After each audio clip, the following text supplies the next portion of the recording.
اما برگردیم برسیم به بحث ترکیه که با تداوم اعتراضات در این کشور، علی یرلیکایا وزیر کشور ترکیه اعلام کرده در اعتراضات 5 روز گذشته علیه بازداشت اکرم اماموغلو شهردار استانبول بیش از 1130 نفر رو بازداشت کردن. اعتراضاتی که همچنان ادامه داره. همین حالا هم مردم در خیابان‌ها هستن، دانشجوها برای اعتراض همچنان سر کلاس نمیرن. پلیس این کشور برای متفرق کردن معترضان از گاز اشک‌آور، گلوله پلاستیکی و ماشین‌های آبپاش استفاده کرده. در میون بازداشت شدگان هم 9 خبرنگار حضور دارند. همزمان دادگاه اماموغلو رو به فساد مالی متهم کرده، اما این اتهامات رو رد کرده و بازداشت خودش رو سیاسی دونسته. این در حالیه که اعتراضات در استانبول، آنکارا، ازمیر و چند شهر دیگه همچنان ادامه داره. همکارم نگار راد که بیشتر با مسائل ترکیه آشناست، مثل دیروز از رخدادهای 24 ساعت گذشته در این کشور گزارش تهیه کرده که با هم می‌بینیم و بعد از اون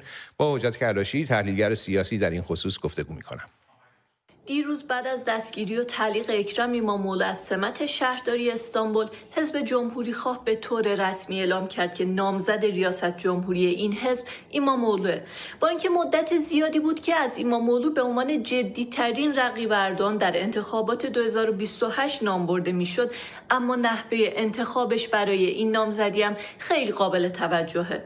بعد از تنش در جریان بازداشت شهردار محبوب استانبول، حزب جمهوری خواه از شهروندان خواسته بود تا در کنار اعضای حزب، افرادی که عضو این حزب نیستن هم در انتخابات مقدماتی شرکت کنند.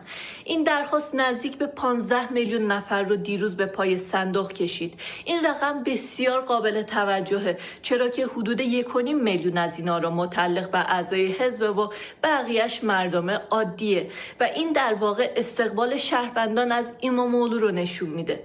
البته شهروندان حمایتشون از اکرم اماموغلو رو فقط در صندوق نشون ندادن و در 5مین روز متوالی در خیابان‌های شهرشون تجمع کردند.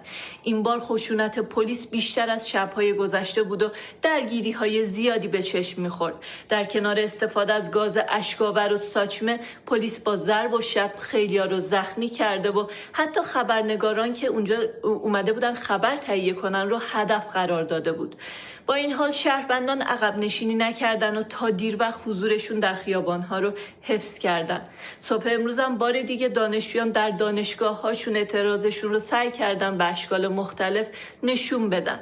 البته باید اینم بگم که فراخوان özgürözel رهبر حزب جمهوری خواه و خود اکرم اماموغلو از زندان هم در شکل گیری این تجمعات بی تأثیر نبود. اونها از حامیانشون خواسته بودن تا در میدانها و خیابانهای شهرها حاضر باشن و برای حقوق شهروندیشون بجنگن. شعاری که خیلی به گوش میخورد این بود که میگفتن رهایی به تنهایی ممکن نیست، یا همه با هم یا هیچ کدام از ما. موضوع مهم دیگه این روزها بحث انتخابات زود هنگامه. özgürözel گفته این حجم از حمایت مردمی نشون میده که وقت انتخابات زود هنگام فرا رسیده. اما انتخابات زود هنگام هم پیچیدگی‌های خودشو داره، چون در قانون اساسی 1 نفر بیشتر از 2 دوره نمیتونه رئیس جمهور کشور بشه و حالا اردوغان در 3مین دوره خودشه، چون یکی از انتخاباتش رو به دلیل تغییرات در قانون اساسی استثنا شمرده بود و تونسته که دوباره رئیس جمهور بشه. به طور خلاصه بحث اینجاست که در صورت انتخابات زود هنگام بر اساس ماده 116 قانون اساسی اردوغان بار دیگه میتونه رئیس جمهور کشور بشه. به همین دلیل زمانبندی انتخابات زود هنگام هم خیلی خیلی مهمه. البته حزب جمهوری خواه باور داره که در طرفداران اردوغان ریزش زیادی به وجود اومده و با نامزدی اکرم اماموغلو میتونه انتخابات رو ببره. اما فعلا مسئله مهم بیشتر از شرایط انتخابات رهبری مردم ناراضی از حکومته. در کنار فراخوان‌های تجمعات، özgürözel بار دیگه از مردم خواسته رسانه‌های حکومتی رو تحریم کنند. این درخواست به قدری زود نتیجه داد که NTV دیروز برای اولین بار تجمع مردم در ساراچهانه رو پخش کرد. در کنار این مردم در فضای مجازی لیست برندهایی رو درست کردند که از حکومت دفاع می‌کنند یا که در هنگام اعتراضات درهاشون رو روی معترضان می‌بندند. به نظرم خود خود معترضان هم انتظار نداشتن که این اعتراضات تا این حد گسترش پیدا کنه و یکی از پلاکارد هایی که توجه هم رو جلب کرد و در فضای مجازی هم خیلی روش تاکید میشه، روش نوشته حالا فهمیدین ما رو چرا به عنوان ترک و کرد و علوی و سنی جدا میکنن؟ چون اگه متحد بشیم این اتفاق میفته، ما با اتحادمون پیروز میشیم. بله، برای بررسی ابعاد بیشتر این اعتراضات در ترکیه دعوت کردیم مسعود کرشی، تحلیلگر سیاسی، که همراه ما باشند. درود بر شما آقای کرشی. همونطور که همکارم اشاره کرد، حزب جمهوری خواه بحث انتخابات زودهنگام رو مطرح کرده، اما خب پیچیدگی‌های قانونی و تغییراتی که رجب طیب اردوغان در قانون اساسی ترکیه ایجاد کرده میتونه چالش برانگیز بشه. سوال اینجاست که آیا اردوغان میتونه در این انتخابات زود هنگام شرکت بکنه و اساساً این موضوع چه چالش‌هایی رو در مقابل اپوزیسیون ترکیه قرار میده؟ درود بر شما و بینندگان گرامی. اساساً اولین بار این رو باخچالی مطرح کرد که رهبر MHP هستش و همپیمان اردوغان، و نشون میده که این طرح اردوغان باخچالی هست برای اینکه بتونه دولت خودش رو تداوم بده. و الان هم بحث‌های دیگه که مطرح شده به خود بحران داخلی ترکیه است، ولی به طور کلی این ایده انتخابات زودرس ایده مربوط به اردوغان باخچالی هستش. اما خب مشکلات حقوقی وجود داره. مشکل حقوقی اولش اینه که در سال 2014 که اردوغان رئیس جمهور شده، طبق ماده 101 قانون اساسی ترکیه هر کسی 2 دور میتونه، فقط 2 دوره 5 ساله میتونه رئیس جمهور ترکیه باشه و اردوغان ما اگر 2014 رو حساب بکنن 2 دورش تموم شده. منتها ادعایی که پاسخی که تیم حقوقی و خود اردوغان دارن میدن به این ادعا اینه که در 2014 فعلا در اون دوره قانون اساسی حاکم قانون اساسی دوره پارلمانی بوده و بنابراین این قانون به عطف ماسبق نمیشه و نمیتونه دوره ما قبل خودش رو محدود بکنه و ساری و جاری به روی آینده هستش. از این رو اون دوره رو استثناء میکنن و بعد اگر بخواد انتخابات به طور طبیعی ادامه پیدا کنه در 2028 باید انتخابات جدیدی برگزار بشه که باز اردوغان نمیتونه و به همین خاطر اینا روی ماده 116 دارن تاکید میکنن که همکار گرامیتون هم اشاره کردن که در اونجا اگر قبل از اتمام دوره پارلمان بخواد که انتخابات زودرسی برگزار بشه، اون فرد میتونه دوباره کاندیدا بشه، رئیس جمهور حاکم میتونه دوباره کاندیدا بشه. بنابراین این دعوا بر سر تفسیر حقوقی هستش. باخچالی هم هدفش رو روشن کرده، گفته که بهترین گزینه اینه که دوباره اردوغان به ریاست جمهوری برسه.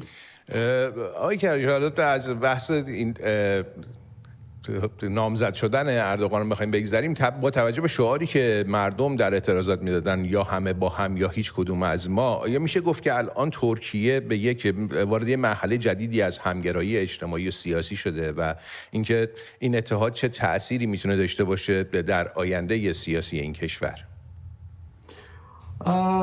بله، الان خیابان وارد معادله شده، اما هنوز خیابان نتونسته معادله جدیدی بنویسه. میدونی که ترکیه کشور کودتاخیزی بوده و در تاریخ خودش بعد از تأسیس، در این چند سالی که بعد از تأسیسش توسط آتاتورک مدام به عنوان جمهوری جدید مدام دچار کودتا بوده و دولت‌های متعدد رو ارتش بوده که می آورده و می برده. مسئله مهمی که وجود داره اینه که در سالهایی که اردوغان از سال 2003 به بعد وارد قدرت شده و حزب حاکم شده، این حزب اردوغان تونسته به نوعی دندونهای ارتش رو بکشه. در سالهای گذشته هم به کودتایی که موسوم شد در سال 2016 موسوم شد به کودتای گلن، در اونجا بیشتر سعی کرد که ارتش رو بقایای وفاداران به میراث آتاتورک رو دندونشون رو بکشه، اخراج بکنه و از طرف دیگه هم یک فیلترهای ویژه‌ای رو گذاشتن که در کسانی که وارد دانشکده افسری میشن رو گزینش بکنه و اخراج بکنه. اما برای اولین باری که CHP، یعنی حزب امام مغلی، تونسته در انتخابات سراسری که انجام شد پارسال تونسته اکثریت رو در بسیاری از شهرها به دست بیاره و حزب آک پارتی شکست جدی رو بخوره. در آنکارا، در استانبول و در ازمیر به طور ویژه اینها رأی بالایی آوردن و استانبول بسیار مهمه به خاطر اینکه سکوی پرتاب خود اردوغان هم استانبول بوده و به همین خاطر تمام تلاش چهپ این بود که شخصیت برجسته خودش رو از استانبول بتونه به کرسی ریاست جمهوری برسونه.